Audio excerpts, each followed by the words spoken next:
Hi friends, నేను మీ Soujanya. Welcome to my channel Souji food and travel. Office వాళ్ళు Diwali gift ఇచ్చారండి. దీన్ని అన్బాక్సింగ్ చేద్దాం. Let's go.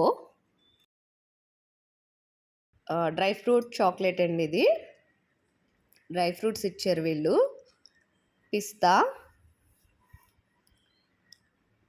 కిస్మిస్, జీడిపప్పు, బాదం, దీపపు కుంది కూడా ఇచ్చారండి.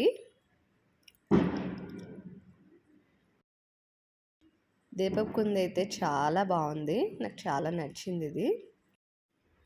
ఈ వీడియో కనుక మీకు నచ్చితే లైక్ చేయండి, షేర్ చేయండి, కామెంట్ చేయండి, సబ్స్క్రైబ్ మై ఛానల్.